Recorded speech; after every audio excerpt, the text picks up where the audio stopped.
It is evening here, so forgive me that I said good evening, everybody. It's evening here in Nigeria, Lagos.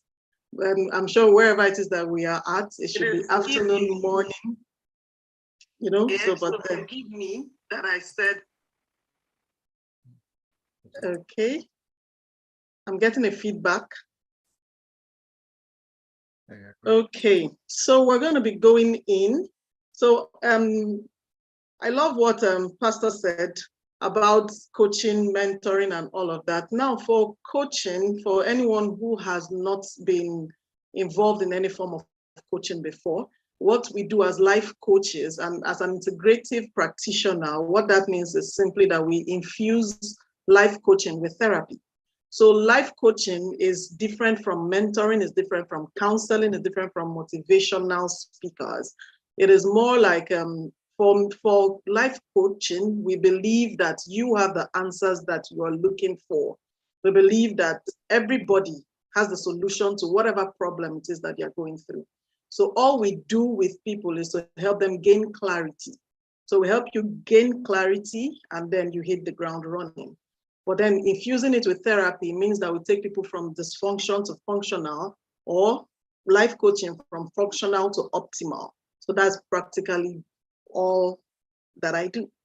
So thank you very much for this opportunity. I'm going to be sharing my screen with us so that we can go right in.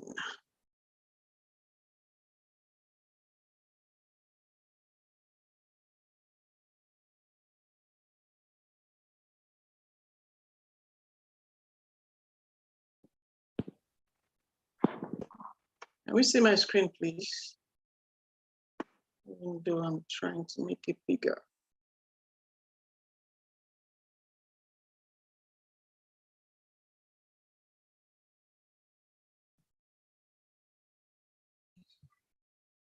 Okay, there we go.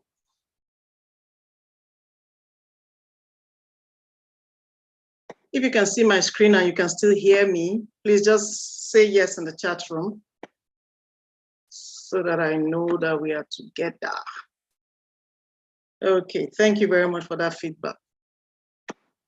Thank you, thank you, thank you. So in one word, type for me, please. How has parenting been? The topic before us is parenting like a coach workshop. So it's not a one-way street. I'm not just going to be speaking and saying several things to us. We are all going to be doing this together. So at different times, I'm going to be asking questions. So if you want to unmute to answer sometimes, that's good. But then if not, let's just make do with the chat room and we're fine.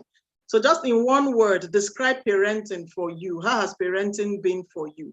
And if all your children have left the coven, maybe you just talk about how parenting grandchildren is, or how the grandchildren has been around you, or how it was for you when you were parenting. So let's flow. In one word, describe parenting to you. In one word, describe what parenting, how parenting is. Not what it means, so how has it been for you? Daunting. Thank you for that, daunting. Parenting is leading by example. No, to you, please. Tolulope, could you say to you, a learning experience, beautiful, that's a good one. So interesting. How, when you say interesting, what do you mean? Many interesting, challenging, okay. Challenging, daunting, interesting. Please, let's give more light to this interesting. This interesting is looking, okay. Dynamic, Ayoyemi,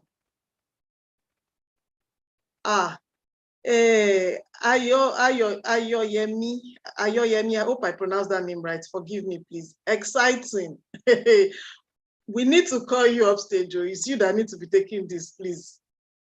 Since you say it is, okay, thanks a lot. So since you say, okay, so much to learn every day, okay, beautiful. Someone said it's interesting, so please, give context to that. When you say interesting, me, I want to know, because some people are keeping it real, and I want to know. You just love parenting me. You love to parent, as in Every day you wake up, yes, I'm glad I'm a parent. Then you go ahead and do this. Humbling experience. Oh, good one. Good one. Okay. Exciting as an all-encompassing journey. Okay, now I get you. I get you. Okay. Thank you. Thank you. Thank you for the feedback. So now I want you to, if you have notepads, it will be good enough. So the next thing that I want us to do is to write down on your sheet of paper how, okay, we said how parenting is. So maybe you want to write these responses you gave in the chat, or maybe you write it down on your notepad. But then something else that you want to do is to write how you would, what did you think parenting was previously before ever you became a parent? What was your idea about parenting before ever you became a parent? So you want to write that down. If you want to oblige me, you can put it in the chat room. But if not, just write it down in your notepad. What ideas do you have when you heard parenting? What were you looking forward to, really? Oh, like a piece of cake. I mean, it's a walk in the park. It's a breeze, no big deal. Exactly. Oh, yes. Yes. Beautiful. Even though all of us showed our parents some things, as in they saw things training us and bringing us up, still we just felt it was a walk in the park. Okay, now that's a good one. So now I want you to rate your parenting, you by yourself now where you are seated, and the journey so far.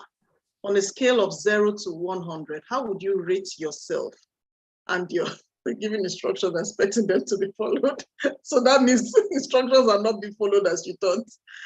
Okay, so how would you rate your parenting on a scale of 0 to 100? On a scale of 0 to 100, how will you, oh, beautiful, for me, 70%. How will you rate yourself, your parenting, be it your skills, the things you've been doing, the bond between you and your children, whatever measures it is, you be the judge and the jury.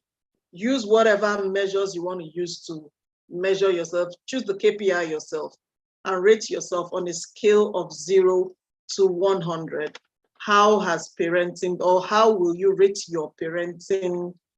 I don't want to say skills, so that you're not just rating yourself based on your skills. It could be based off of any other thing at all. So rate yourself, write it down in your notepad. If you want to share, please go ahead and share, but just write it down. So then now, what would you, 82, most times I sometimes feel like it's a 50, don't we all? Yes, I totally love that honesty, that very, very, because sometimes really, we get it right sometimes we feel as if we are not getting it right. But the truth is that most of the times that we feel we're not getting it right, the mere fact that we think we're not getting it right, it means we're doing something right, most of the time. So yes, 65%. So now, what can you do differently? What do you think you should begin to do differently to move it from whatever it is right now that you've scored yourself to a higher percentage? Now, I don't want us to say 100, because when you get to 100, there's still more to do. It's never, I don't want to say it's never going to be 100, but there is always something more. There is always something more to do. Oh, listen more and talk less. Okay, that's a good one. Listen more and talk less. So yeah, write down your notepads, or you share with me, what do you think you want to begin to do differently to move it to where you want it to be? Listen more, be more patient. Listen more, be more patient. Okay. That's a good one. Be more assertive. For hey, I forgot how I pronounced your name previously that you gave me a pass mark. Ayoyemi. Could you write down, so when you say be more assertive, write down in which areas, because I don't think it's in all areas that you are not necessarily assertive. So, okay, thank you. So just write down if you want to make it more explicit for your own consumption so that you know what areas in particular. So which areas is it that you are not being assertive? You want to now really go deeper to break it down and say the different areas that you need to become more assertive. So to engage more. When you say engage more, how do you mean, sir? So to engage more, is it as regards with bonding or as regards communication? So to be more intentional and consistent. So I'm going to start our discussion from this place where Tayo have just spoken. Be more intentional and consistent. For you too, Tayo, please do write down in your notepad, what are we being intentional about? And what are we going to be consistently doing? What do you want to be consistent about? So that's what you want to do to get it more detailed. So now everybody all around, the in thing now is intentional parenting. Everybody goes about and they're just talking intentional parenting. How to unlearn and relearn and continue to learn was also a thing at some point in time, some years back. Now everybody is going around intentional parenting. And most times I want to just yell. When you say intentional parenting, really, what are you talking about? What do you want to be more intentional about? So everyone should be able to answer and respond to themselves what they want to be more intentional about. So engage more as they grow up, asking loads of questions about different topics and open to unexpected answers. Now that's the cocoa right there. So being open to unexpected answers. Now this is for all of us, especially the female, the mothers amongst us. We could have different expressions for everything. When you hear something, you go, you know. For the older children from adolescent years, once they begin to see some facial expressions, they will not come back to you to say what it is they want to say. So really, when you are asking some deep questions, be ready to get some deep answers. And no facial expressions, just take it in as gist. Then you can say, excuse me a moment. You run to wherever, a room where they wouldn't see you, and go and scream and roll and do whatever it is that you want to do. So that they will not run away from coming to you again to say the things that they say to you. Be intentional about engaging and allow them to question ideas and concepts. That's a lovely one. So we move. So what are we going to be doing today? Just simple introduction. Oh, I'm yet to introduce myself and we've gone in already. Then parenting, we're going to be looking at parenting versus coaching. It's not necessarily versus, it's like parenting and coaching. Then we'll be looking at presuppositions. Then we'll be looking at the power of listening. And then we'll take Q and A. So many of us that say to start listening, to start listening, that's it right there, because that is something key that we need to look at. So this is me, and this is a very long one. I'm going to try to run through this. So I'm a certified project management professional and a certified risk management professional, and I've practiced project management for over 12 years of my life. My drive to know people and leaving them in a better state led me to get certified in various courses like life coaching, neurolinguistic programming, emotional freedom technique, and matrix reimprinting, psychology. I also did courses in emotional intelligence and positive parenting. I'm a certified life coach and psychotherapist. I am also a healer. I help people begin the journey of self-awareness, self-knowledge, and self-mastery with the integration of spirit, soul, and body, environment also, to bring individuals and organizations to a place of peace, productivity, and peak performance. Passionate about people, I love to help move them from where they currently are to where they desire, deserve, and are designed to be. This same passion for people have led me to give over 15 years to coaching teens, young adults, and their parents. I am a lead coach at Enliven Coaching Academy. Enliven Coaching Academy is a life coaching NLP EFT platform focused on adolescents and their parents, making them become better versions of who they are. We do a general mindset overhaul, which leads to change in every facet of their life.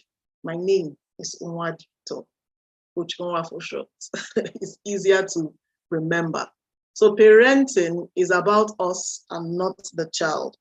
That's one thing we need to note. Parenting is not about the child, even though most times we're like these children, they don't listen, they do this, they go about their own business, they don't care to the, all those things that we say around the children.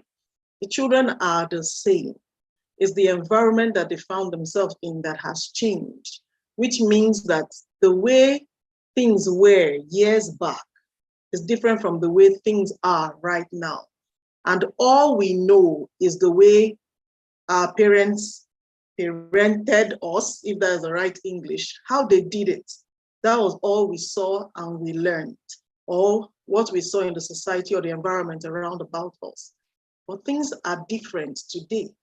Things are different right now. Growing up, you could go freely to your neighbor's house, and you could go wherever it is you want to go, and just be there with them, and you're fine.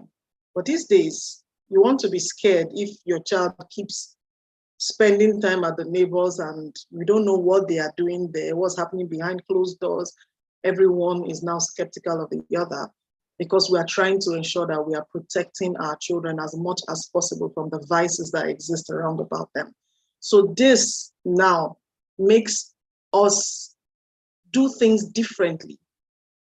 But then if we decide that we'll keep doing things the way we know how to do it, and we'll continue to do it the same way right about now with these different situations happening around about us in our various environments, we realize that we just might not be getting things exactly right. Because Einstein defined stupidity as doing things the same way over and over and expecting a different result. So if the way you've been doing it is not producing the result that you want to see, then change it. Change it. And that is one of the things we're going to be looking at right here. Change what you're doing. It's not working.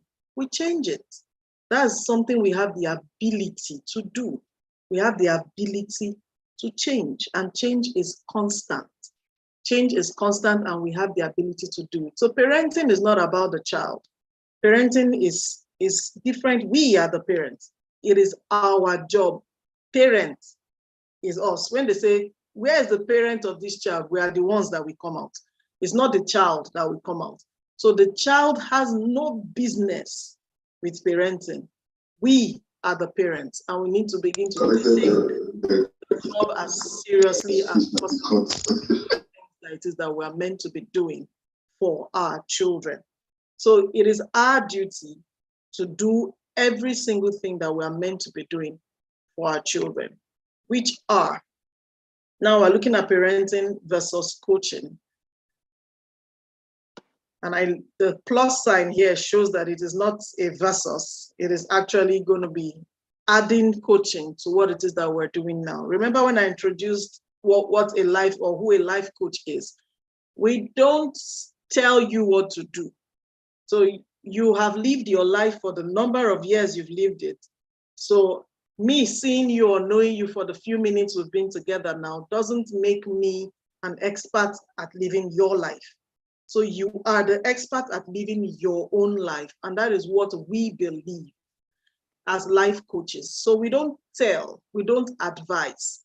We just simply help you see clearly. So that's what we do as coaches. That's one basic thing that we do as coaches. So talking about parenting, I tell most parents, I say, even though there are many things that some parents will do that is accepted all over the world as bad parenting, no one should see the outcome of a child and then say the parents did not train the child properly. Children grow up and choose their path. I'm of that school of thought. So we do not know what happened at the background, except you are aware of everything that happened behind the scene. Then you can say this child turned out bad because the parents didn't do right by that child. But if we didn't see or have the full picture, it's just like someone writing an exam and then the person fails the exam, then we say with all our might and with all boldness and say, this one is dumb. You are dumb for failing your exam. We don't know the capability of that child. We don't know how that child really, the efforts the child put into ensuring that the child passed the exam, and you don't know the situations surrounding the environment or things that happened around the period the child wrote that exam. The child might have been involved in an accident and the child lost a sibling, but yet the child decided I was going to write that exam. And then the result came out, the child didn't do so well. Well, people might be where they are at, pointing fingers and saying, this one is dumb, which is not the right verdict for that situation. Same with parenting. We can't see a child behaving somehow and then we say, this child, the parent didn't train this child properly. It's not right to do, in my opinion. That's totally my own opinion. So unless we have the full gist, then we can say. But there are still several things that turn out as bad parenting. When abuse comes into the scene, when neglect comes into the scene, no love shown, all that now is accepted anyway as bad parenting. So now let's look at what our jobs actually are as parents. Then we'll look at what we can add, just some little things we can add as coaches. That's looking from a coaching perspective. Now, what coaching does with parenting is that it's just going to upskill our skills a little bit. So if we have all been on the 65, 70, 75 level, what it does for us is that it just takes it a little bit higher, helping us to see things differently. So you can't help anyone that you judge. That's also something we believe as life coaches and therapists. So you come to me and then I'm already judging you. Say, oh, I'm a rapist. I do this, I do that. Then immediately I say, blood of Jesus. You say, you're a rapist? What? You've been raping people? Oh, God forbid. Then I'm already immediately judging that person. I can't help that person because I have judged the person already. So, and then most of the times, that's what we do with our children. You know, they come with whatever flaws it is, and they do things that are not acceptable by us and the rules and standards we have set in our households. And we immediately begin, you know, instead of listening, watching, seeing, understanding from their perspective and working with them. Most times it is difficult, daunting, like someone said, but then it is doable. If it has been done before, then it can be replicated by anybody else. So as parents, we are to provide nurture. We are to provide nurture as parents to our children, which is the basic needs. Love the child no matter what, and even if, no matter what, and even if they break your heart 1,001 times, our job is to love them and to keep providing basic needs for that child. So even if they don't turn out the way we want, we put in things and then the results we are seeing at the end of the day is not what we hoped to see. We will yet love that child no matter what and even if. So fill in the blank spaces of even if. Even if they end up in jail, we will yet love them, God forbid. Even if they do whatever it is, our job is to love them no matter what and even if. Provide the basic needs for this child. What are the basic needs? Air, water, clothing, shelter. These are basic needs that we owe our children to give to them. Then we have to provide structure. So we have to provide nurture and structure. Structure, we have to know our children. Know your child. Who is your child? What are your child's strengths and weaknesses? In what areas does your child thrive? So you want to really pay attention to know who your child is. Knowing your child helps you know the kind of structure to put in place. And to say here at this point that we don't mass parent. We parent each individual child based on the child's needs and love languages. We don't just mass parent just like that. Oh, the first child was like this, like this, like this. Then we have sealed it as the template of parenting in our household. And that is the one we use to parent child 2, child 3, child 4, and child whatever it is you have. So we just want to parent that way without paying attention to the fact that each child is different. So we don't mass parent. Hence the reason why we need to know the child and be able to put the structure in place that suits that child. Then give direction. That is our duty. For structure, we give direction. We impose rules. We use discipline. We set limits. We establish and follow through with consequences. Consequences and discipline go hand in hand. So you want to choose, you want to withhold things for consequences, I say most times. Basic need was the first thing, meaning that we do not use basic needs as consequences.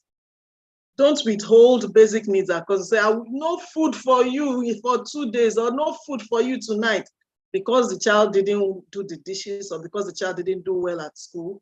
So we don't use basic needs as consequences. We'll rather use other things that we provide. Other luxurious things you provide, like data. You can imagine telling a teenager, you get no data today, tonight, no data for you. It's as if you want to kill the child. So hold your children accountable for their behavior. They should know that they are responsible for their behavior, especially when the child is older, not toddlers who can't really understand what it is that you're saying. But the older they get, they should know that the things that you do, you are totally accountable for your behavior. You should take responsibility for your behavior. Then it's also our duty to teach them values. Then number 3 on what our duties are as parents, we are responsible for the mental, emotional, physical, spiritual, and social development of our offsprings. It is our duty.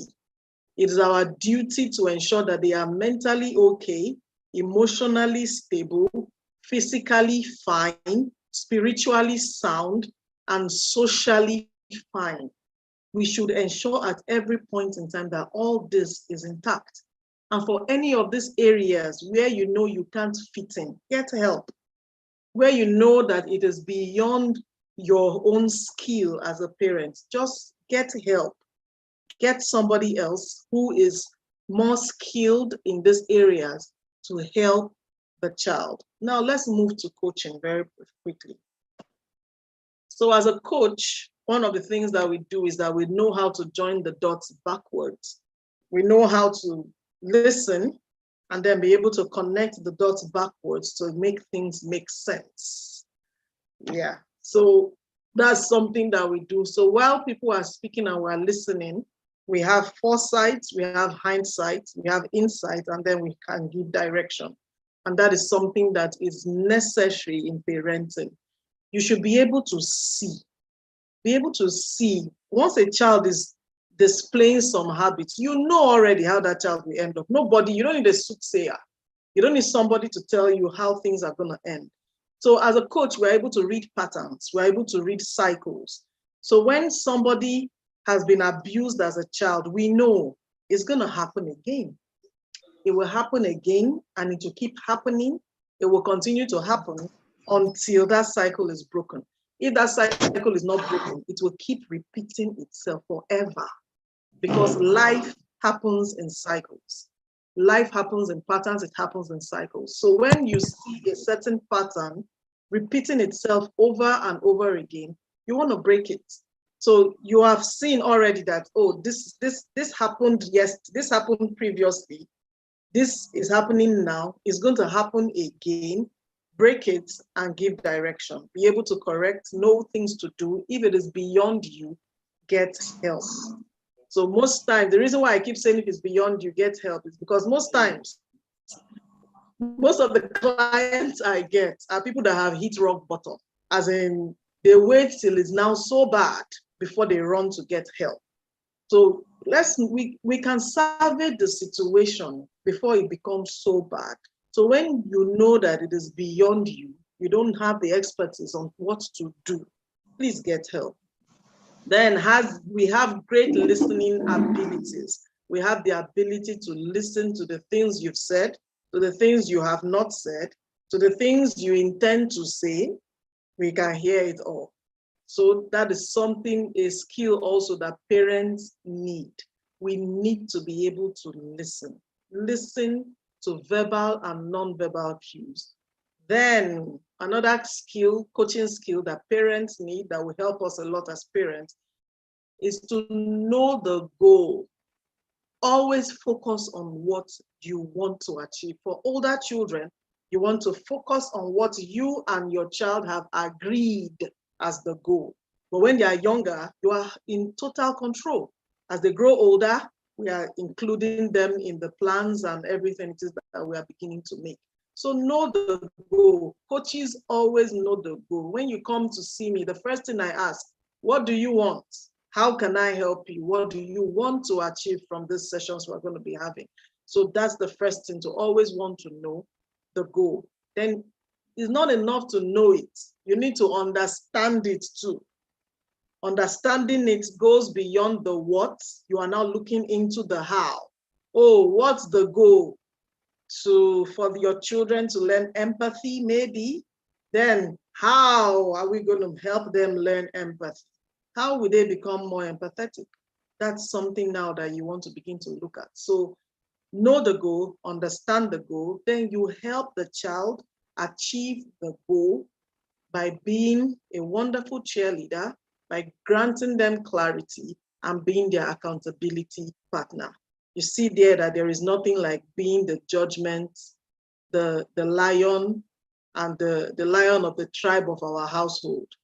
So there's nothing like that when it comes to coaching. We are not the judge, we are not the jury, we are just their cheerleaders and their accountability partners, helping them to achieve what it is that they have set out to achieve.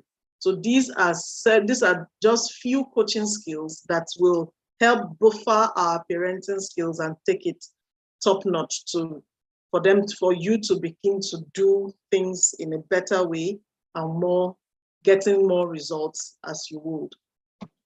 So next, for a relationship between you and your child to thrive, and for that child also to thrive, and for you also to thrive as a parent, so for you to achieve the fulfillment of being a parent and for your child to thrive, we need your parenting skills, so good parenting skills.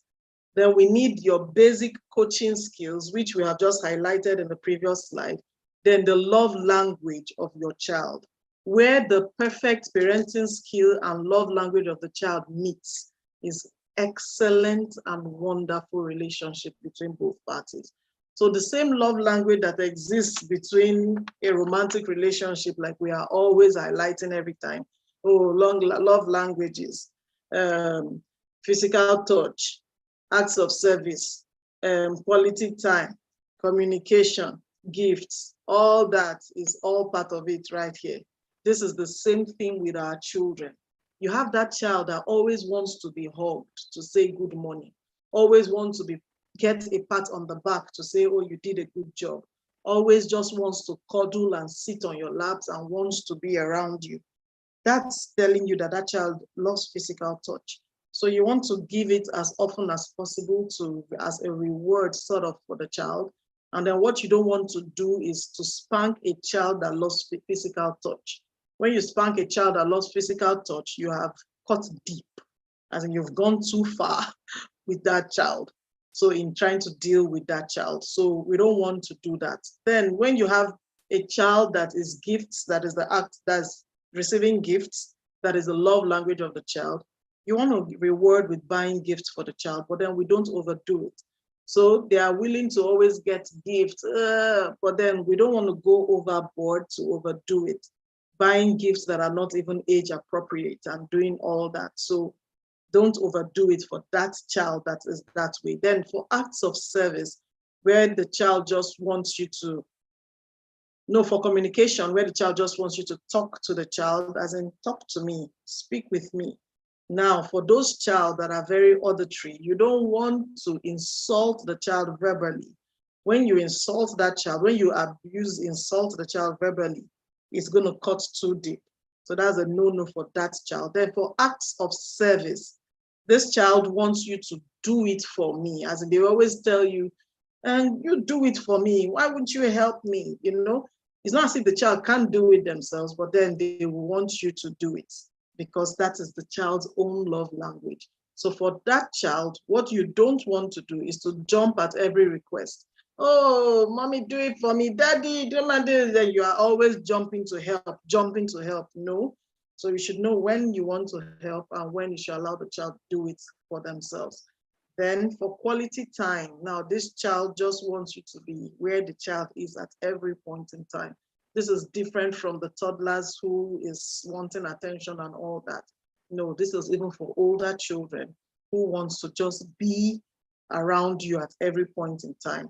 So this, for this child, if you want to punish or discipline, don't isolate the child in your room saying, go to this room and remain there. That's your punishment. It's going to cut too deep for that particular kind of child. So know the love language of your child. Parent the child based on the child's love language.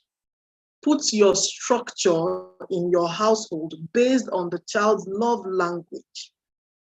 And then you parent properly. You realize that you are doing that child a whole lot of good. So when you're first, usually this happens most times.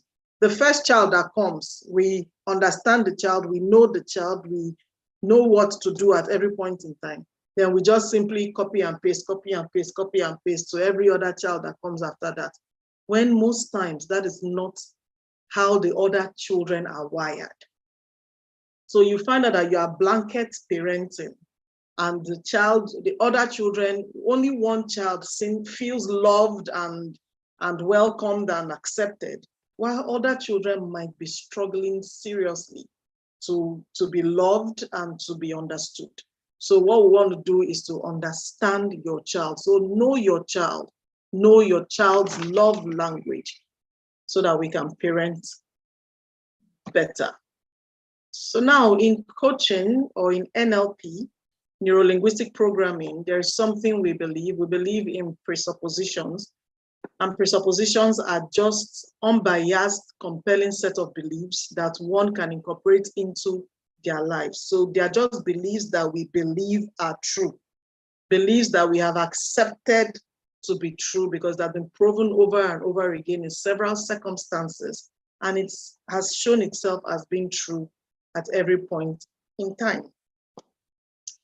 So for a person, so I'm going to be sharing here, there are over 20 presuppositions that we believe in or that we hold there, but I'm going to be sharing just 3 here for the sake of this event, this workshop. I'm going to be sharing just 3. So a person is not his or her behavior. That is one thing that as parents we need to understand, so that at every point in time, we should learn to separate a child's behavior from the person. So the person is not his behavior. Oh, this child is too stubborn. This child is so, are you deaf? This child is a thief. What did the child do? The child stole. The child is not a thief. And everybody can argue this, but it's the truth. When you say the child is a thief, what we have done is that we can't help the child. Why? We have judged the child. So you can't help that child. But when you say the child stole, now we want to deal with the situation. What was the behavior? Stealing, or what do we do about stealing? Why did the child steal in the first place? How can we help this child stop stealing? You know, this child is a bedwetter. That child just pees on the bed. So we separate it, and then now you are finding solutions to the matter on ground. And this is also key when it comes to our marriages, to our relationships in the office, at home, wherever. This helps a lot. So you have employees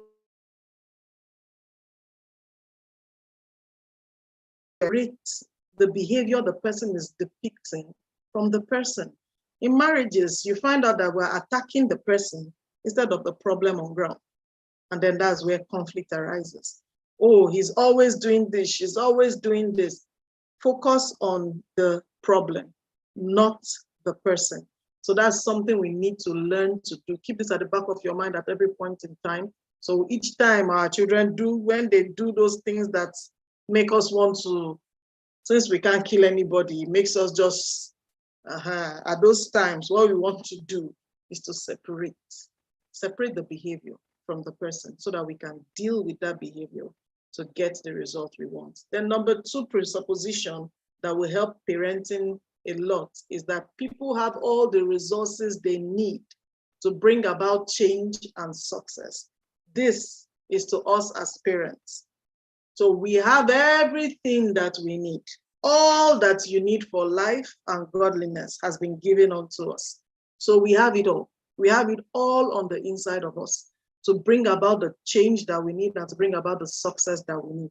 Also, our children. For older children, I would say, don't always want to give them the solution. Don't always want to. Something that I do a lot, or that I tell parents also to learn to do a lot, is to pose the question at them, especially if your children have hit adolescence. When they come to you, should we do it? Ask them, what do you think? Let them think and let them answer that same question that they came to ask you about. Not as a role of sarcasm, because yes, sometimes now we can begin to overdo it, where they will come to you, Mommy, can I do this? And you're like, really? You answer that question, So that's not the one we're talking about. When they come to you really asking, probably something about the tire of a car, something about, once that was asked me, if I've not still answered that question, where they say, where do birds, when it's raining, where do the birds go? And I just looked and said, I don't know. You tell me, where do birds go after it starts raining? And they thought for a while and they were just discussing amongst themselves, maybe they go hide here, or they go there, or they go there. And I said, after you are done deliberating, Google is your friend, be ready to present it to me. So that's a way. So you want to leave them, don't always jump to want to answer the question. Don't always jump to want to give the solution. Set them thinking. What you are doing is that you are helping them to become better, to make better decisions when they grow older. So let them begin to think their way through. They have the solution. They have the ability to bring about the change that they want. So let them read between the lines and get the answers themselves. Then number 3, the person with the most flexibility will control the system. This is to us. Our children is not involved in this last one. Flexibility is the king of parenting. Learning to be flexible is the best thing that happened to any parent that knows how to be flexible. So, and we believe that once you are flexible, you are in control. You are in full control once you are flexible. So having to know how to have your control back. You're wondering, my children just go off and they do whatever it is that they want. I speak from morning till night. Nobody seems to be obeying this, that. You are doing the same thing over and over and over again. So by the time you keep doing the same thing, you realize that when you keep doing the same thing over and over again and you're not getting the result that you want to change it. You want to change what you are doing. And that's flexibility. That speaks to flexibility. Change what you are doing to give you the result that you want to see. So these are 3 things that you want to remember to keep doing. And these are things that we hold in our hearts whenever we're seeing a client or anything. There are over 20 of them. I like that. Walk by those rules when seeing clients. Looking sharp, looking sharp. So looking at goals, I don't think I said that even at the beginning. So goals, what do you want? At every point in time, what do you want? And that was why I asked us, what will you begin to do differently? So now this is something else that you want to answer. In your paper, you want to write. For those of you that have older children, number 2 applies to you. Or if you don't have an older child that can speak, that you can communicate with, as in that can tell you what they want. So as in critically, once the child hits adolescence, please, they can tell you what it is that they want to achieve. Even from age 6, they can really tell you if you've been engaging that child in conversations. But then if not, fine. When the child is older, 8, 9, 10, this child can answer number 2. But besides that, you answer this for yourself. And then after now, you want to also engage your child. So ask your child really, what do you want? Where do you see yourself 5, 10 years from now?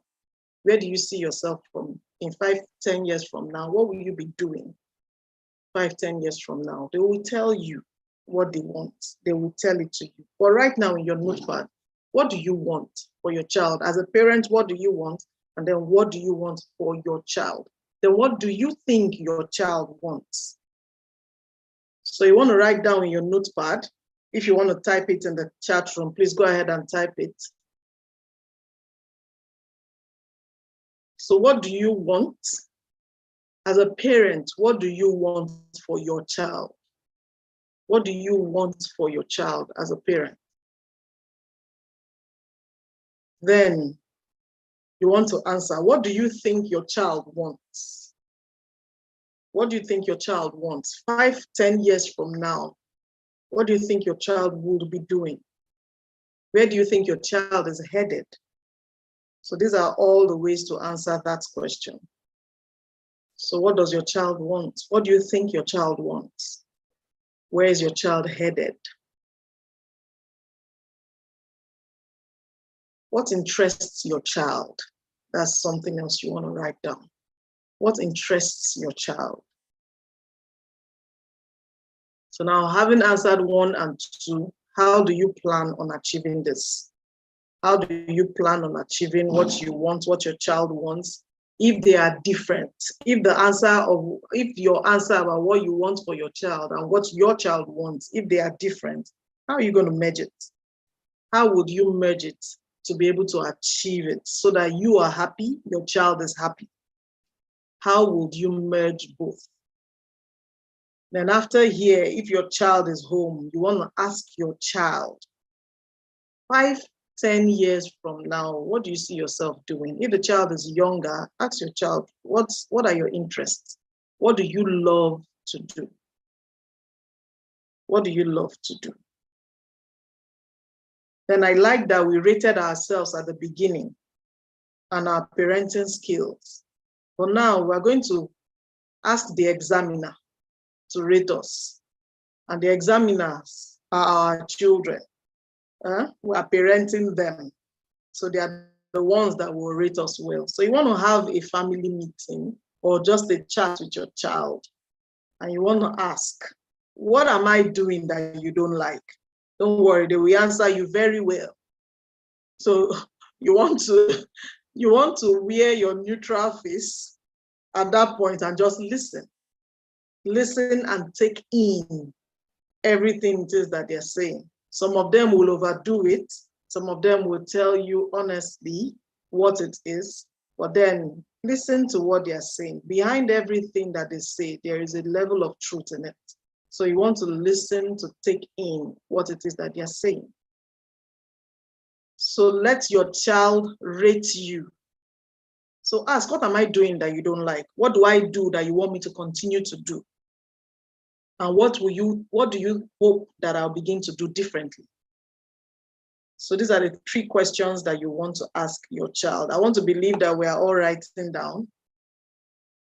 That's an assignment for you to do so that you know how you are doing as a parent. So we can all sit down where we are and say, oh, I'm doing great as a parent. Yeah, let the examiner mark us. The examiner should rate us, not us ourselves. Now we're going into listening and we will be done. So the power of listening. Please repeat the 3 questions. Which one of them? The one for us. What do you want for your child? Mm-hmm. What do you think your child wants? If number 1 and 2 are different, how are you going to merge them both to be able to achieve it. You achieve what you want. Your child also achieve what they want. Then the next set of questions is we are going to go chat with our children. We're going to go have a chat with our children. Maybe you want to ask them individually or you want to ask them together, but you want to ask them. Now they are the examiners. We are the parents, right? So they should rate us. We've rated ourselves at the beginning of this workshop. Now they should rate us. And what we want to ask them is, what have I been doing that you don't like? What do you need me to stop doing? And what do you hope that I'll begin to do differently? So if you want to even go the way of rate me on a scale of 0 to 100, fine. But I'm sure with the answers they give you, you can rate yourself based on that. Then you take the learnings from whatever it is that has been said and take note of the things that you want to begin to do differently. So that's your child giving you feedback at that point. And this is something that we want to do often. So if you've not done it before with your children, you want to do it as often as possible. So we know how parenting is or how we are. They are the ones receiving what we are doing. So it's like you keep offering a certain service and then you're not getting any feedback as to how the service is going. The people you are giving the service to, are they loving and enjoying it? So we want to know what we're doing and what we can do differently. So the power of listening. The power of listening. Research shows that most times in school, the first thing that a child is taught to do is to write. It says scribble. The child is scribbling from very tender age. Then they begin to color, they begin to paint, they begin to write. And then they keep writing till they are in high school. For some schools, they keep writing. You know all these 2D notes in Nigeria, where you have the red and the blue lines. They keep writing for forever. But now it is the most taught skill, but yet it is used only 9% of the time. These days now, they are all using laptops. These days, they are all using phones. So everybody is typing and no one seems to be writing anymore. Then reading comes next, and this is used 16% of the time. Speaking fares better in terms of how long it is taught, but it is used 30% of the time. Now, listening is taught the least, yet we use it 45% of the time. Listening is a great skill. And from time to time, it's just that we do not have time. We would have done some listening techniques. You know, there are some listening tests that are online. If you Google it, you will find some online where you can rate your listening skill. You know, how good of a listener are you? So even where you are seated now, you want to just take a few moments to listen to the sounds around you, where you are currently. Then right after you have pinpointed the sounds around you, you want to listen to the farthest sound around you. You want to try to listen to the farthest sound around you. If there's a road near your house, you want to listen. Is there a car moving? From wherever it is you are seated, if there's a road around, you should be able to hear. Not car honking, no, car moving. You should be able to hear. Listening, I doubt if listening is taught anywhere. I don't think it's taught in any school at all for our children. But then as they grow older, they begin to incorporate it in some trainings, that is, but not necessarily as, today we're going to be learning listening. I don't think that is done in any school. So for effective listening, what we pay attention to is to the non-verbal communication. So it is not only about the things that are said, it is about the things not said. And then the things that, so we were forced to do it when we were headed here. Okay. So now one thing you do is that we pay attention to the tone of what we have just heard, to the facial expression, which means you should be looking at whoever it is that is speaking to you, stop what it is you are doing and look to pay attention. Then the body language also is necessary. And the eyes speaks a whole lot. if I was taking just the adolescents, I would have focused more on the eyes, but this is actually for everybody. For every child, we have something that we call the eye cues.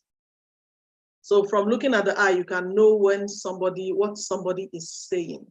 When I'm speaking to you and I look upwards, you should know that I am trying to see in pictures and images. That's what happens. So when we're with a client, we know when the client is telling lies and when the client is saying the truth. We know when somebody is fabricating something and when somebody is saying it. And it happens in seconds. You can't even control it yourself. It's unconscious. We do it unconsciously. So it's the subconscious that takes charge of that, and your subconscious mind does it.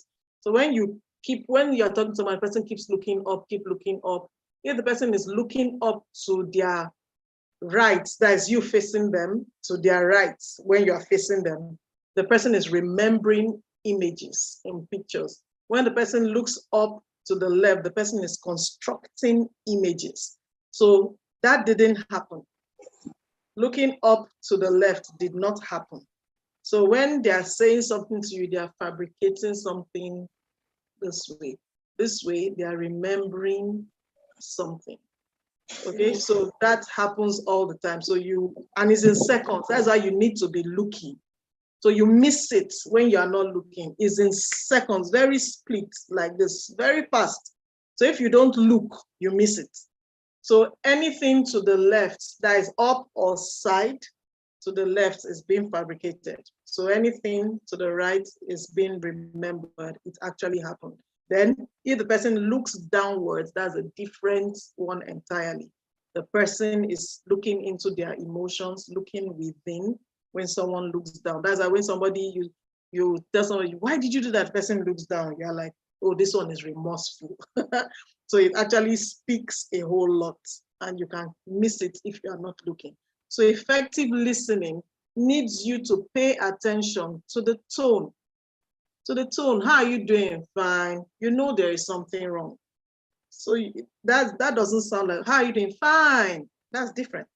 So you want to pay attention to the tone. Then you want to pay attention to the facial expression. You miss it if you are not paying attention, especially for children that have learned to cover up a lot of things. So pay attention. Once your child comes around, drop it. Drop whatever it is you're doing. Drop it for that moment and pay attention to that child. That is a skill. That is a listening skill. So listening versus hearing, they are different. Hearing is receiving sound vibrations, while listening is receiving Sorry, Nwa, please let me say something. No, just what you said now. I just shared it with my wife, and she said I should just stop. New generation children, they don't leave their phones anymore.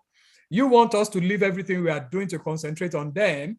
They don't leave their phones for us to even have eye contact and with them anymore. It's a generational thing. I don't know if you want to comment on that.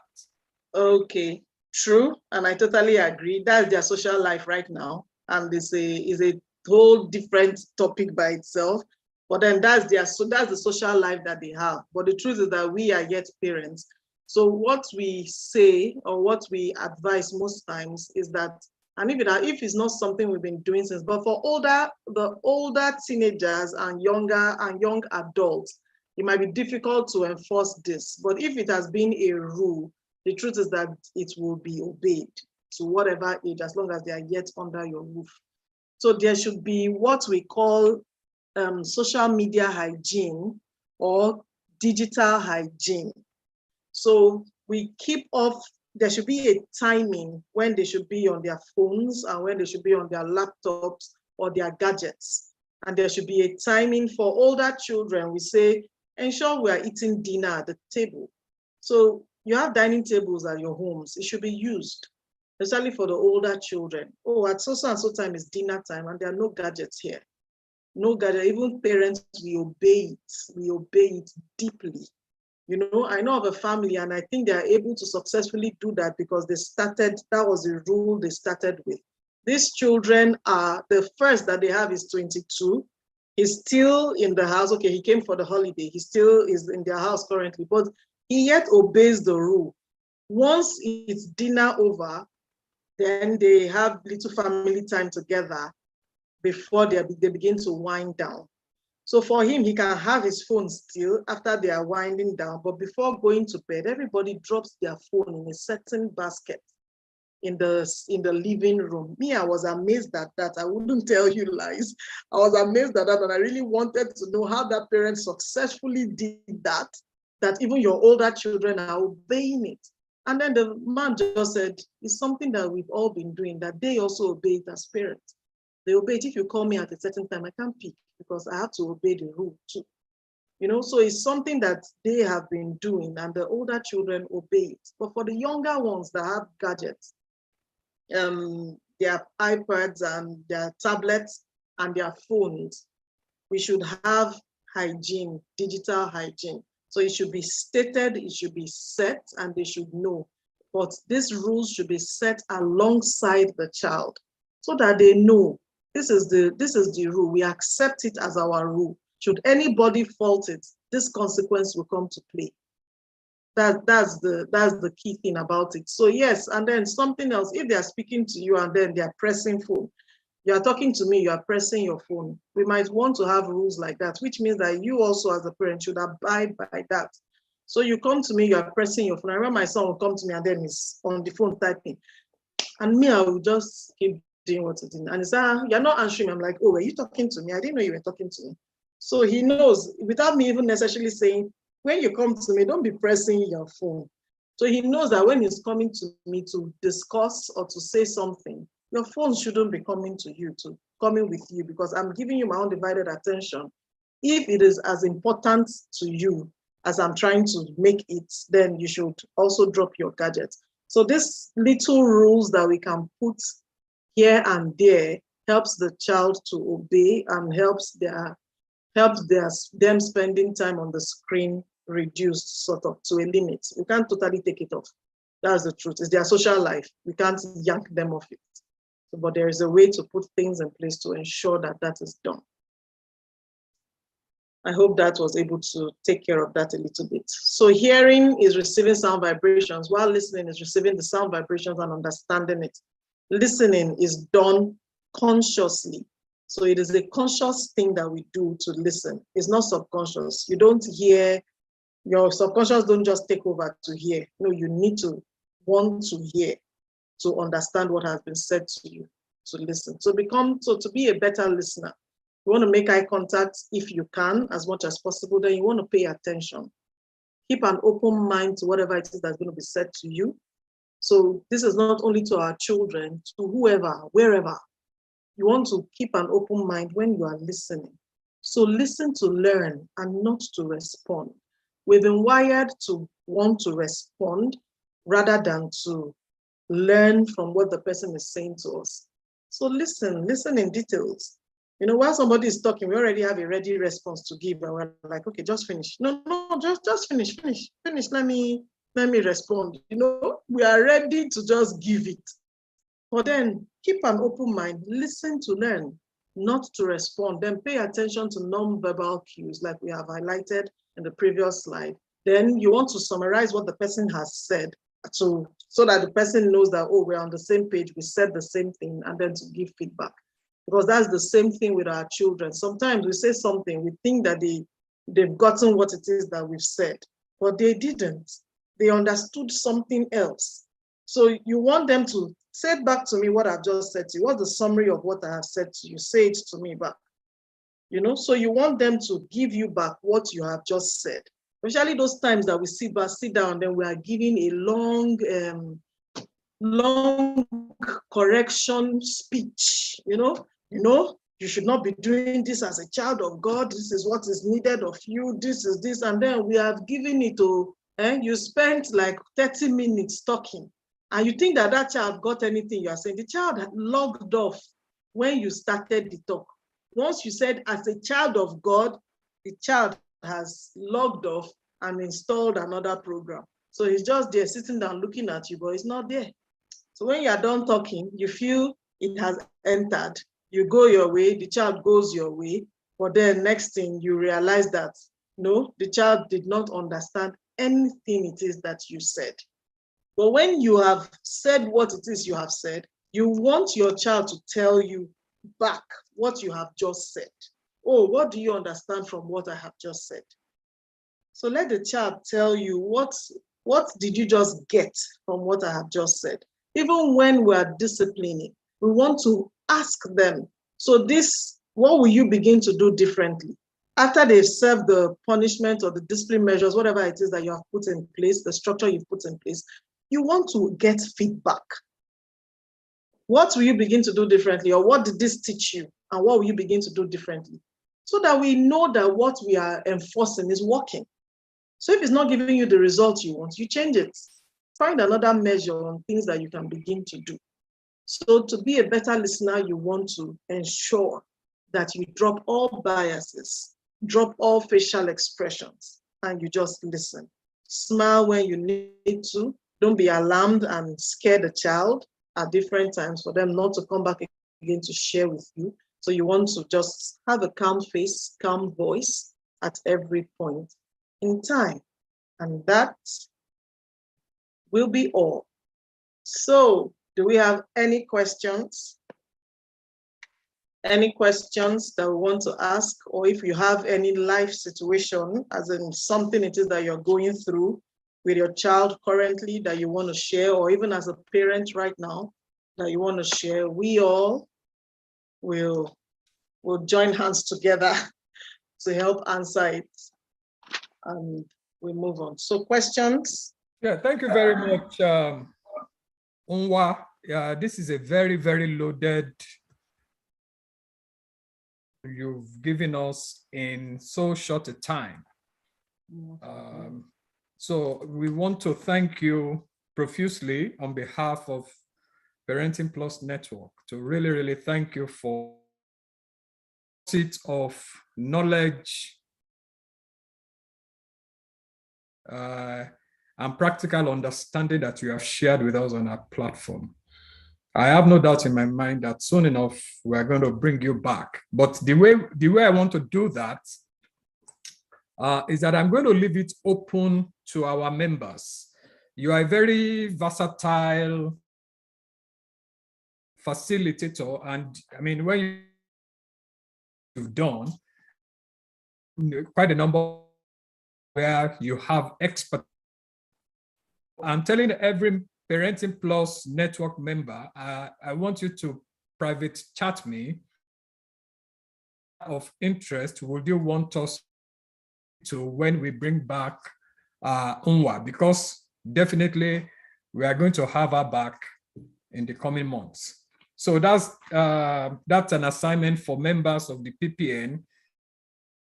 Let me know. For me personally, I told her before we opened the Zoom line that I will for us in the area of trauma, how to address hidden traumas that so many people are carrying in their lives that they've not been able to deal with, that is affecting them in their present. So if we have a quorum on that, maybe that's part of what we're going to do in the coming. I want you to address very quickly, Unwa. I'm not an expert in parenting. I just have interest in knowledge and continuous learning and development. And for me, based on my studies about the concept of parenting, I can deduce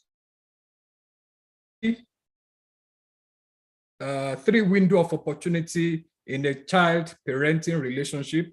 And I think the first one is between the ages, what serves me right based on my readings over the 1 to 13, which is formative years. And I think that is probably one of the most important phases of parenting, where as a parent, you can sell your values, your vision, your mission statement to your child, because that child is still very impressionable at that age, right? Then the second phase, I think is between 13 to 18 years. Phase of, is it consolidation? I can't remember. I read those things.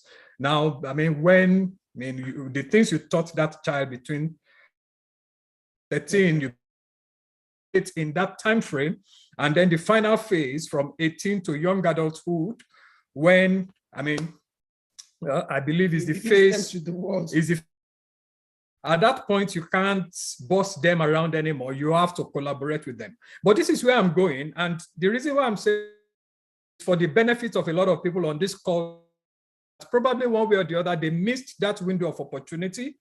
I mean, I've had cause to speak with people. Some of them have told me that they weren't.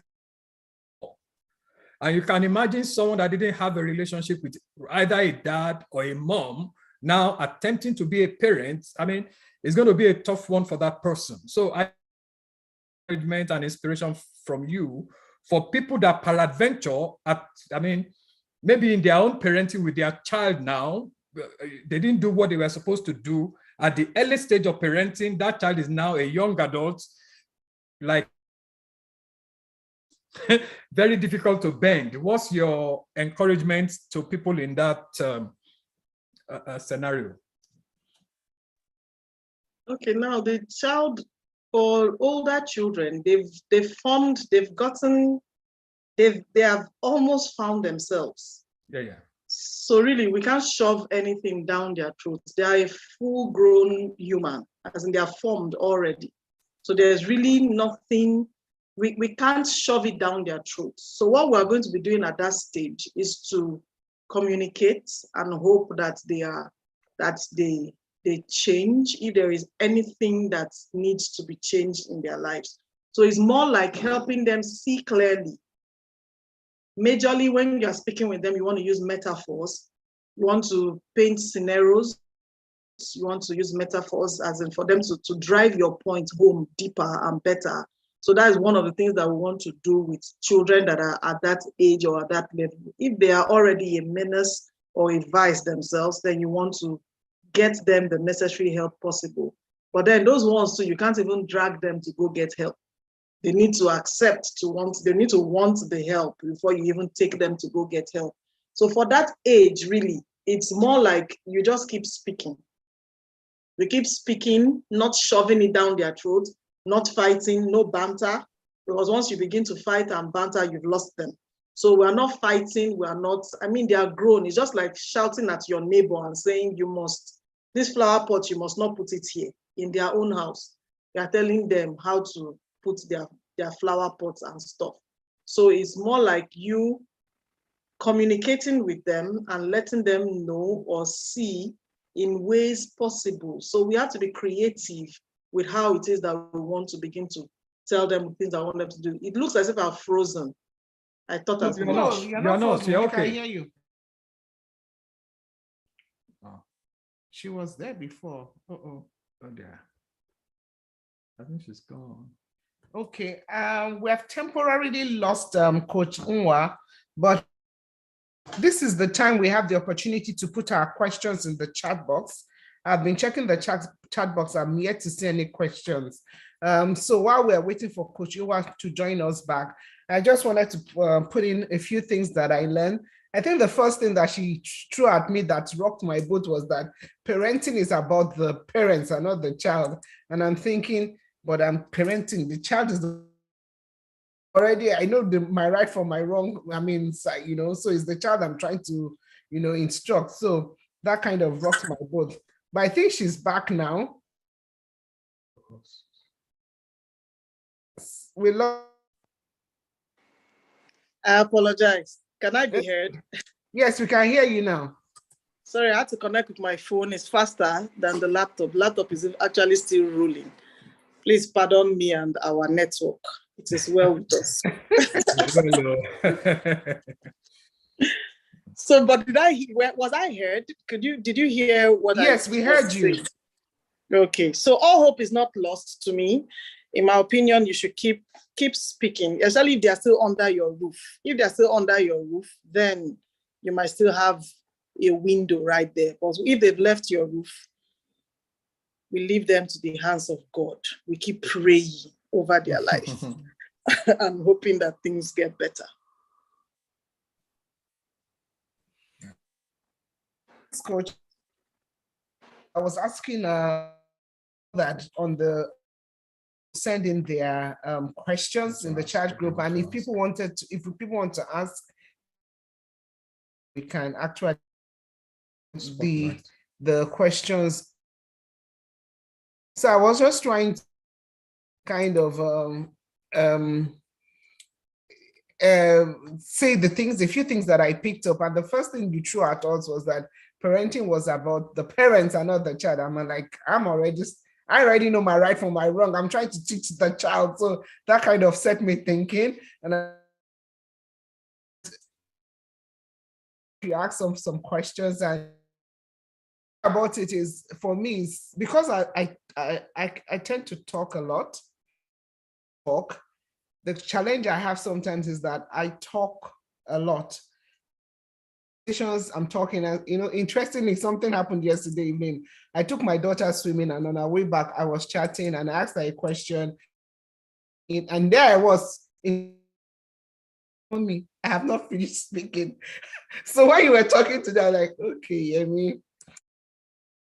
I felt like I wanted to, I forgot what I needed to say, but I think she was like, she hasn't even fully expressed her opinion or the question I asked, and then I was already providing solutions. So for me, that's one area that I think I need to, work on. And I also our children to evaluate us, once in a while. And my son said, Mommy, you say something and you keep saying it and you keep saying it and you keep saying it. And we're no longer listening, but you're still saying it. So when you said that you give a speech for 30 minutes and at, 1 minute into it, they're already gone away. I just remember that incident that my son said, you say, and you repeat the same thing over and over again, and you keep saying it, and nobody's listening anymore. So I'm like, okay, that's me out there. So yeah, there's a lot of relearning and, unlearning and relearning that we have to do. And that's the opportunity that, sessions like this give us to keep, changing, to keep getting better. We're not perfect parents yet, but, with information, we work towards getting and allowing our children to blossom, under our care. So I have a question here. And it says, please, how do you get teenagers to open up more, especially boys? How do you encourage them to speak up, express how they are feeling inside, so they do not carry this, so they do not carry this into adulthood? So the question is, how do you get teenagers to open up more, especially teenage boys? How do you express how they feel inside? Okay, one thing that I would say is that you build a relationship first. There needs to be a relationship. I can't open up to someone who is not my friend. So especially for teenagers, some people believe that teenagers are very rude and they don't greet. And I'm like, no teenager wakes up and decides that today I'm not going to greet my neighbor. When they don't know you, they wouldn't say a word to you. So that's the same thing that they display in the house. So we need to form a relationship. We need to bond. And then speak about things that are their interests. So know what they love. And then in your gisting time, 5 minutes every day, probably that's the way you want to start it. You speak about what they love. Okay, and then you want to be very creative in your questioning style. When we're asking questions, we ask powerful questions and we ask open questions. For open questions, we don't ask questions that starts with is, have, has. Those are closed. All you get is yes or no. So you want to ask your questions in such a way that you are not going to get a yes or a no response. You want to ask questions that are open questions. So you want to say, oh, tell me what you love about this. Or what interests you? Do you love basketball or football? This just for instance. And they say basketball. You say, what is it about basketball that interests you? That child can't say yes or no. So the child will want to think, to say something, So speak about the child's interests. There, you've already started bonding. And then when you see an emotion show, because they can't hide it so much, really. They show these things, even though they feel in their mind that they are very secretive. That is why as parents, we need to pay attention. When you're a teenager, we begin to feel as if my mom doesn't know. In my mind, I say, your mom knows everything. We Can you hear me? Okay, sorry about that. So we want to build a relationship first, then speak about their interests. That's a way to go into them, then find a way to segue into the things that you are seeing that you want to deal with, you know, and then from there, once a relationship is built, they will be able to open up. Then another thing that I say to some parents is this: you should begin to believe that you are not the only person in the life of your child. Your child is also opening up to somebody else, a coach in school, a teacher in school, an uncle, somebody. So it is our duty to know who, and then speak with that who. So even if they are not opening up to you 100, they are opening up to somebody else. So but you want to be in charge of that somebody else. You want to be the person to know who that somebody else is. So be able to pick up who that person is and be able to say, this is the issue with my child. So please help me in this area. Ask him this question and let's see if he's going to speak up, because all you want is to help that child. So we should accept that it might not be only us that child will open up to. So it's something that we need to accept and begin to work towards. So right now I'm working with three different children who would not open up to their parents. But the sessions we have, in fact, sometimes I want to say, see, I have to go. Good night. It's time let's end this discussion. So because they come to the sessions and they are very chatty, they are open up and they're speaking seriously, but to their parents, they wouldn't say a word. You know, so that's something. And then I'm giving feedback to the parents. It hurts sometimes, but then when I give feedback, the parents know how to go into the child from the feedback that they get from the children. So I hope that helps. So my question will be, Coach Nwa, is that how do you know the other person that your children are talking to, they're not talking? Yeah, that is something we want to now pay attention to. There's somebody, they would have mentioned it. So we want to pay attention. Most times they mention it. So, but when they don't, you want to also, I don't want to use the word sneaky. We don't want to sneak and snoop around, but then we also want to ask questions like, who is your favorite teacher? Whose subject do you love the most? When they love someone's subject, they love the person too. So just by speaking with the teacher, you know if the child is saying more to that teacher than saying to you. So you converse with the teacher to know. Sometimes we might not know on time. So you might want to be the one to choose the person. Okay, you're speaking to somebody else. This happened in a client that I had. So we had to make the auntie the other person that the child is speaking to.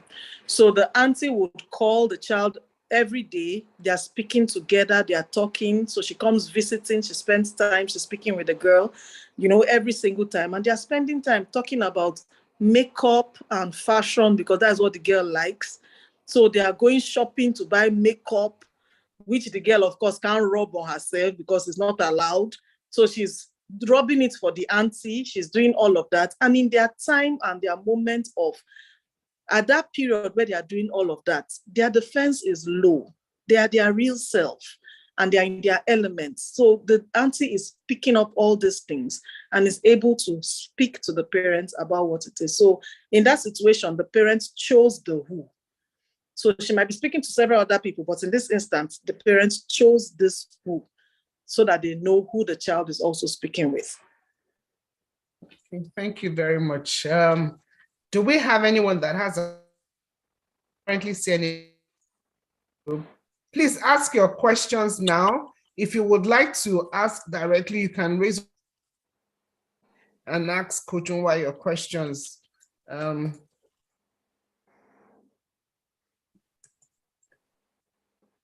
If I don't see any hands up, I would.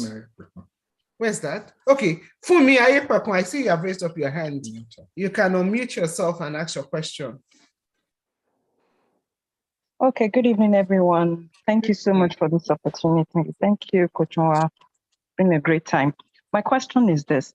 So there's this dressing mode and dressing style that young people have, whether boys or girls. For boys, is sagging, is, you know, just a few things. And then for the girls, is everything short with deep cleavage and everything the parents don't want.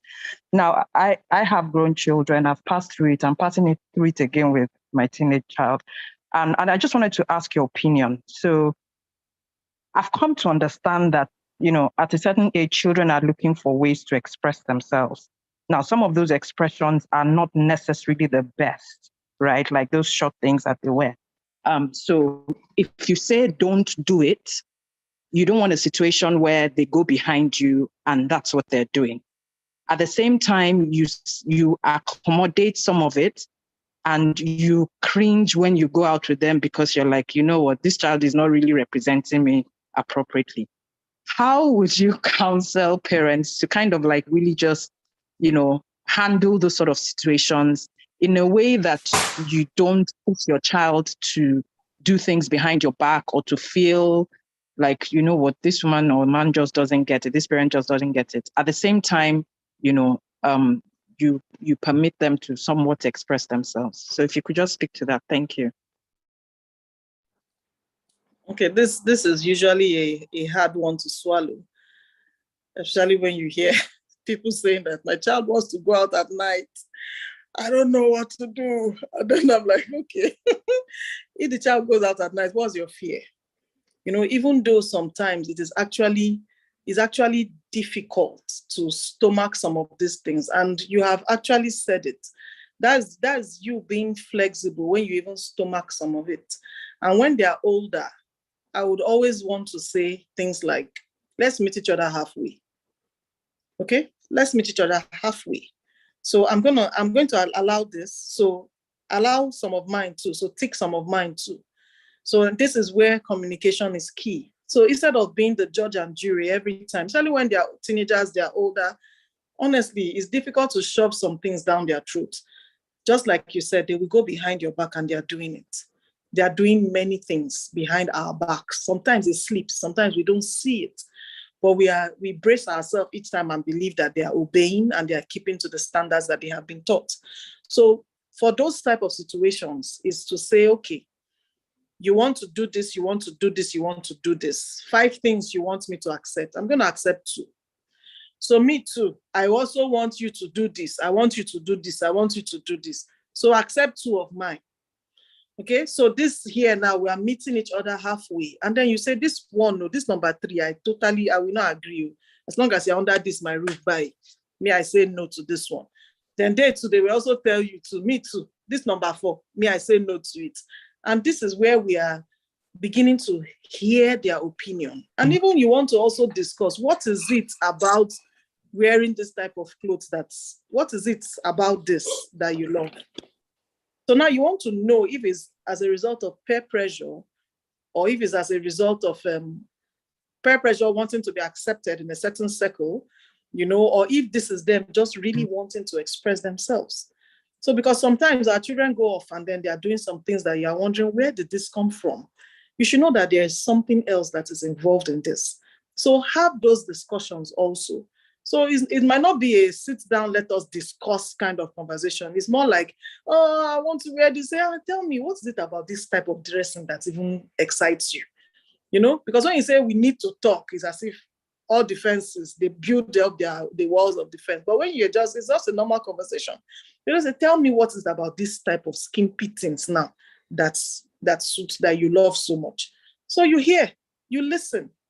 So when your child is speaking from a point where they feel secure, if they are not insecure, they are not, so it's just like wanting to express themselves.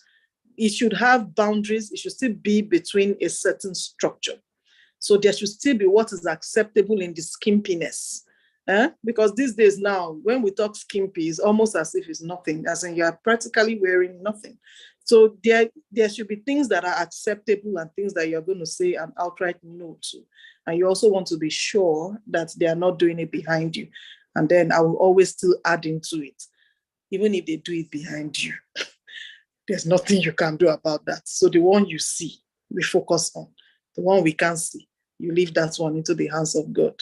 We cannot be everywhere at the same time.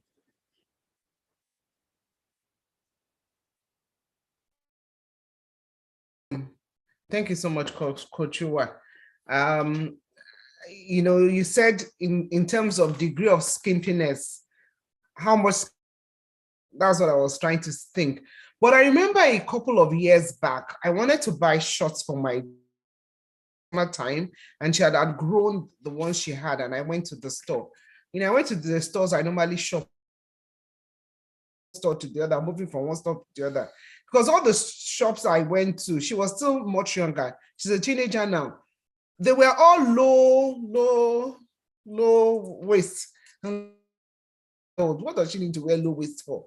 You know, so sometimes you find out that even when you want to go to children, the clothes out there, I always tell my husband sometimes that I don't even think they use 1.5 yards to sew some of those clothes, because it's, if you typically would go to a store where you buy teenage clothes, for example, you can't find knee-length clothes anymore. I don't see them, you know, I don't see knee-length clothes. They're not the truth, you know, but like you said, you know, we don't want them to be too skimpy in such a way that if they sit down, everything under is showing. But we also have to be realistic about our expectations. When we were growing up, we could go to the store and find clothes that were knee length or below the knee. I don't find those clothes anymore, unfortunately, you know, and it is what it is. But, you know, like you said, around it. Another thing I wanted to, you know, add to what you said is sometimes we have to think about the things that we say no to early to the children, so that if you start saying no to every single, and you create a situation where a child says, so what do you say yes to? I remember my daughter is 13, I think about 2 years ago, she asked me that she would like to paint her nails. And I was like, why do you want to paint your nails? And I just like, you know, when you paint your nails, it looks beautiful. So I thought about it for a while. I'm like, painting of nails, I don't really think there's anything off color with her nails. If she's just, her goal is just to make it look beautiful like her mom's. And I decided to allow her. And I remember having a conversation with her after, and she was like, her daughter said she wanted to paint her nails. I said, you know what, I just allowed my daughter because I just feel it's not something that is too off. I said, the reason why I did that is that I say yes now. Another request for me and I say no, you would remember that I once said yes to something. So I just want to encourage. I wasn't painting my nails as a teenager. I probably wasn't painting my nails. I don't even know. You know, this painting of nails stuff is to please my husband. It's not my forte, you know, but you know when you're married now, your husband keeps saying, you see, you can't even paint your nails. You have to start painting it. But, you know, I just want to encourage parents that some of the requests that our children might ask us, maybe we didn't do it in our time, you know, but they are not off. They're not all together. It's not crazy, quote and unquote. So allow them. So when they now come with the, you know, really unreasonable ones, there will not be that conversation that, you know, you have asked me about this, I allowed you because it's reasonable, but what you're asking for now is it kind of a little bit, you know, so, and it would be, the child would be able, it would be easier for you to negotiate. But if all along it's always no, then I think it becomes a little bit more difficult when the bigger things come up. So I want to check the chat box for any other contribution. Okay, so Ayemi says, I agree with you, Yemi, we should learn to not major on the minor. Thank you. So do we have anybody else that has any questions or contribution? We have parents of children in different age groups. So, you know, in your own age group, whether you're parenting a teenager, a preteen, a young adult, or you're just parenting a toddler, or, you know, like a 6-year-old, I mean, whatever area you are, if you have any questions or comments, take it now. We'll be rounding up shortly, but we want to make sure that we take all we can get from Coach Nwa. It's quiet today. Why is it quiet? Hello, is anybody home? Okay, I'm going to throw out my... Okay, I saw something just now. Okay, Brother Larry, can you please unmute yourself and make your contribution?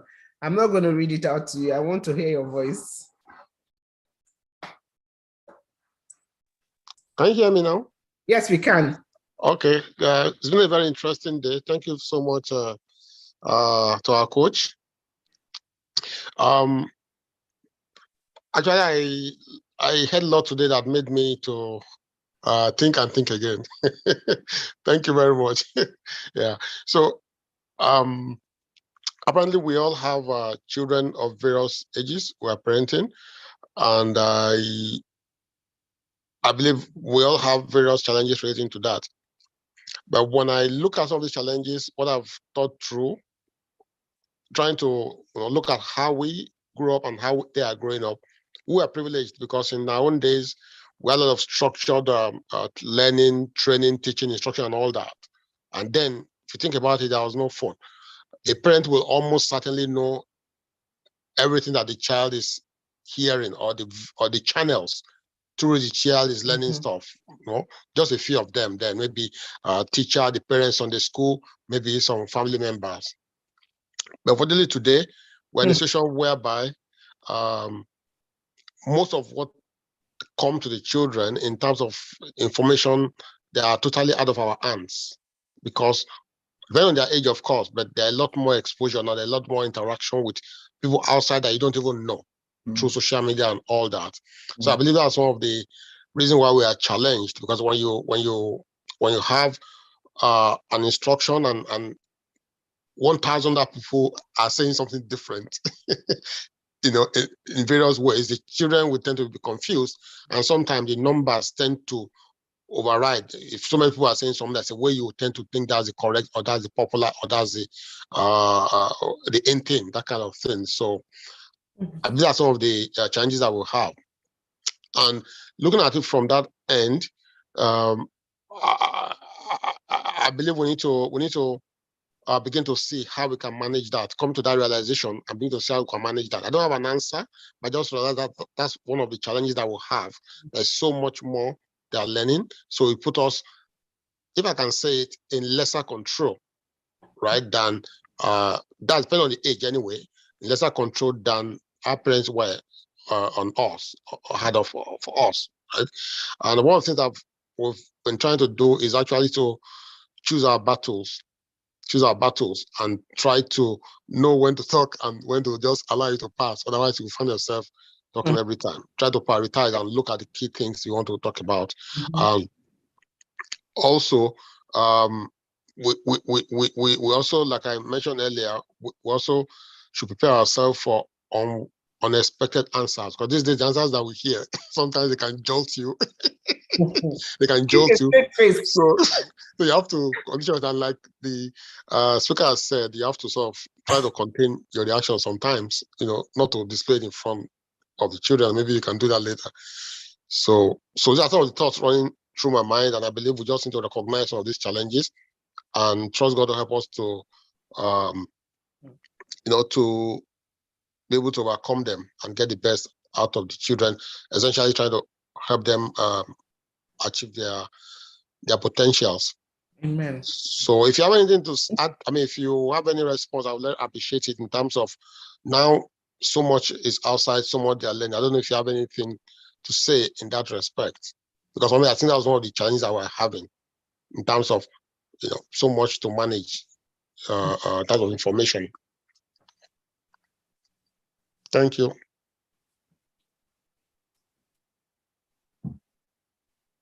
Hello. Yeah, you were heard. I heard you, sir. Okay, thank you. Okay.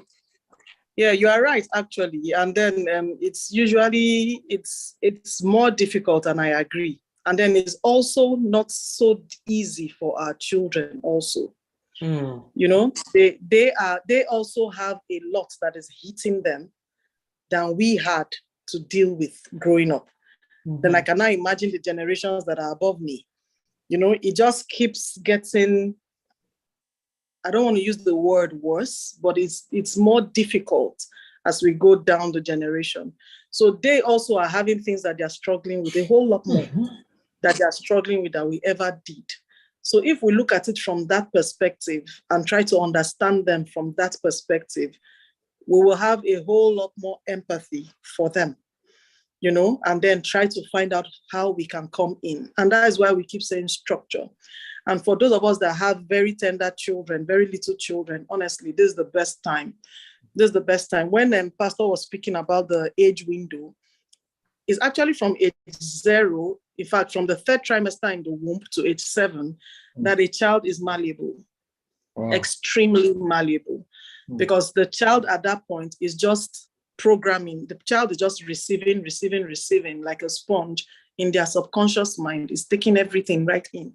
So the child is just like a sponge, taking it all in from once the child hits age 8, that child is beginning to have opinions. That child is beginning to know what the child wants. So it is now more difficult at that point. At that point, you can't shove down the throat anymore. You have to give a reason why from that point, because now they know what they want. So from age 0 to age 7 is the best time, best window whatsoever. Put the structure, keep speaking, keep praying, keep teaching.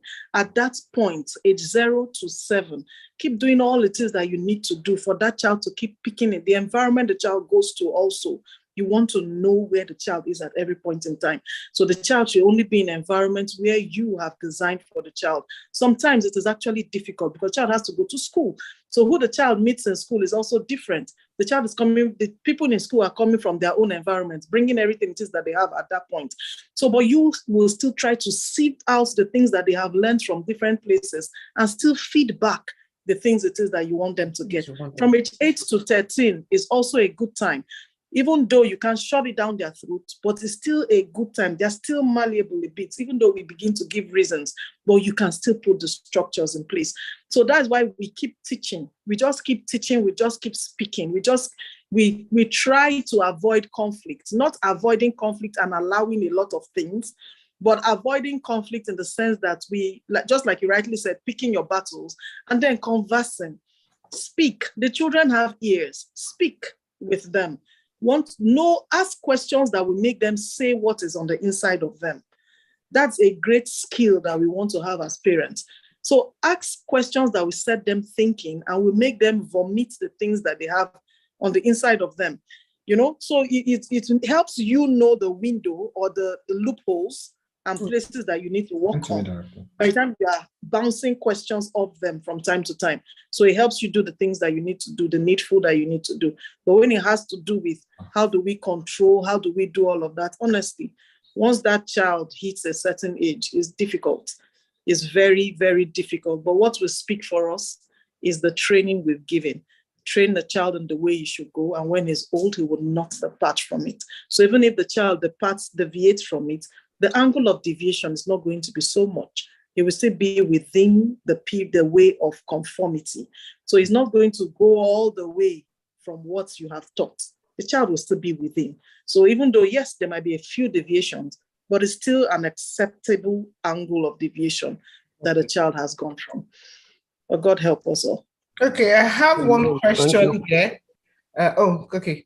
I have one question here. It was sent directly to. It says, how do I correct an older child that the younger one doesn't feel she's better?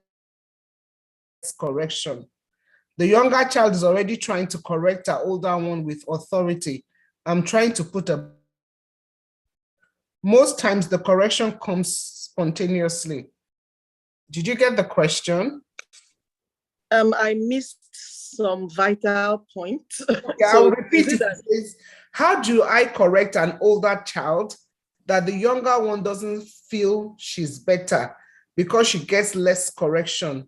The younger child is already trying to correct her older one with authority. I'm trying to put a balance to this.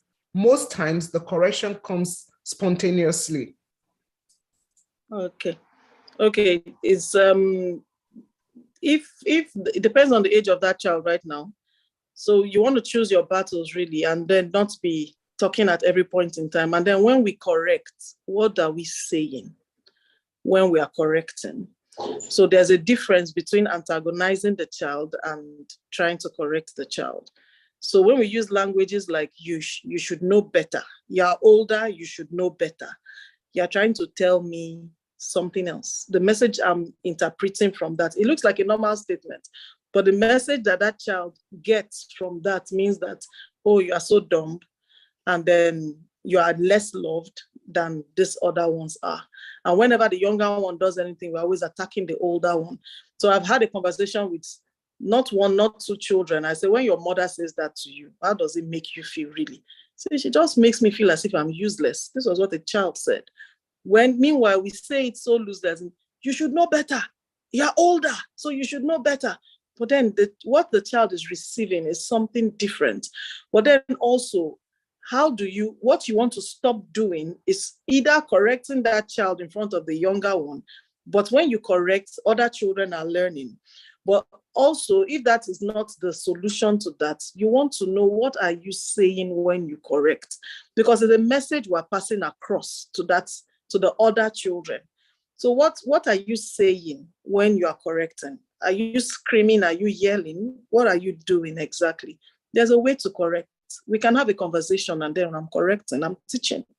So if we decide to go the way of having a conversation or asking, what did you intend to achieve when you did that? Something like that. Oh, you turned all your clothes off the wardrobe and then you walked away. What did you intend to achieve when you did that? So instead of saying, why is your room looking like a pigsty? Why do you do this every time? You do this every week. I'm shouting at you to arrange your room. The other younger ones will also, when her room is scattered, will be like, you are supposed to arrange your room. Why won't you arrange your room? We've given them power. So what you want to rather say is, okay, what do you intend to achieve each time you do this and you walk away from your room? You're having a conversation, you're asking that child questions, the child is going to listen and answer. So that's also a way or a mode of correcting. The other one doesn't see it as something that I should also say to my older one, at different times. So it's the way, the mode of the correction. So how are we doing it? We want to change it. That's where flexibility comes into play.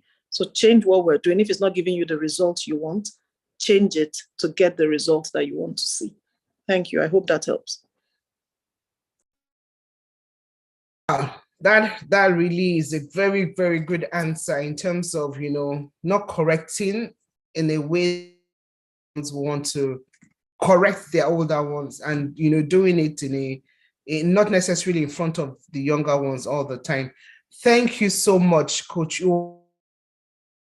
I saw you raise your hand some time back when Brother Larry was asking his question. I don't know if you still wanted to ask the question or the comment, because you have since, pulled down your hands. And you want to quickly share it with us. We have a few more minutes before we will close the meeting. We're going to be closing the meeting shortly. So if you still have that question, or it has been answered, when Coach Nwa was answering Borolanri's question, then that's fine. So thank you, every single one. Thank you, Coach Nwa, for such a very insightful, a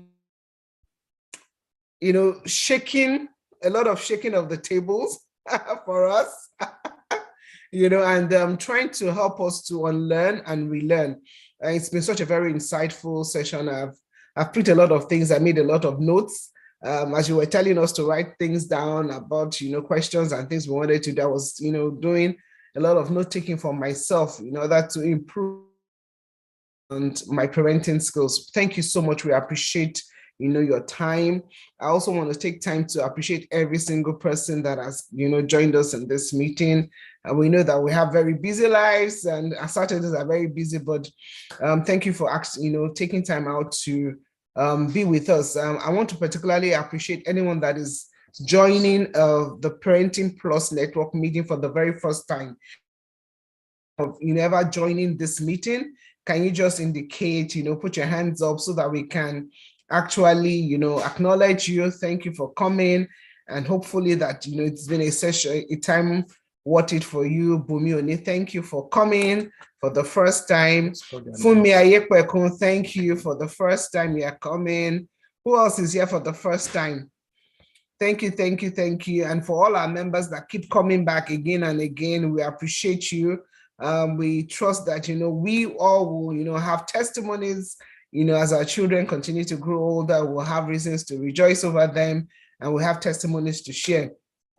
Like I said earlier, we have our meetings the third Saturday of the month.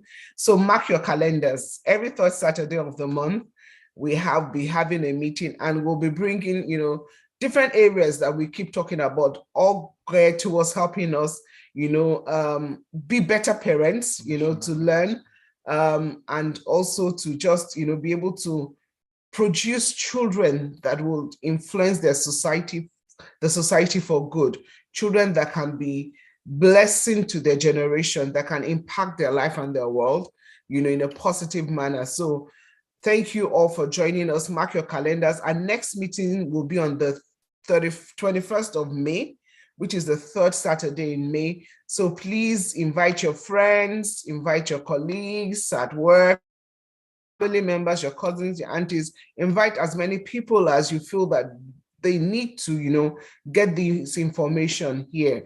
There's another person that is also a first timer here, Fumi Shonekon. Thank you for joining us. Thank you for Lukedari Peters for joining us for the first time. We appreciate you. So the next session will be, like I said, on the third Saturday in May. As a group, as the Parenting Plus Network, we have a WhatsApp group. Now, I always put a caveat because I know a lot of people will say another group. Yes, because we don't have the opportunity to share everything that is possible for us to share within the 2 hours and some minutes that we have these meetings for. But it's a very regulated group because we know we have groups from secondary school, primary school, university, main church, activity group and everything. So, but what we just want that group to be is to be a forum whereby we can disseminate information. And, you know, like my husband is always, is a reader. I'm also a reader, but he likes to research a lot. So he's always putting out information out there about parenting, you know, short things that nuggets that we can pick from on a, you know, maybe it's not every day, but regularly that we can pick up and we can just use to, you know, to improve ourselves. So if you would like to join the WhatsApp group, please, you know, put out your name and number and we will, you know, join you to the group so that we can, you know, have opportunity to share, you know, information with you. But for Luke, whoever invited you, you can reach out to the person and have, you know, them, you know, let you know when the next meeting is going to be, just to be a reminder. So Titi Adigun, thank you for coming here for the very first time. So we really appreciate everyone that has come. This recording is available on YouTube. We are actually streaming it live on YouTube. So you can access it, you know, later on and just, you know, take time to listen to it over and over again. In order for us to be able to get all the information that we have, you know, that has been disseminated. So thank you everyone for joining us. We're going to officially, I'm just going to ask Fumi Ayekpekun, a first-time visitor, but can you please close us in prayer? And then the meeting will stay open for a few people that might want to, you know, chat along. So Fumi, if you are still there, can you close us in prayer? Okay, yes, I am. Father, we thank you for another opportunity to share, another opportunity to learn, an opportunity to be reminded of the proper way to parent. Thank you for all we've learned today. We thank you by the help of your Holy Spirit. These things will be ingrained and carved in our hearts, that truly will put them into practice. And by your grace and your mercy, our children and our entire families will be better for it. We thank you for the lives of these children. We thank you because we know that, as your word declares, our children shall truly be taught of the Lord, and great shall be their peace. This will be our testimonies. Regardless the age of our children, that will be our testimony in the mighty name of Jesus. Thank you, Father, as we complete our weekend. We thank you for restful weekends and a fruitful and productive week ahead in Jesus' mighty name. Amen.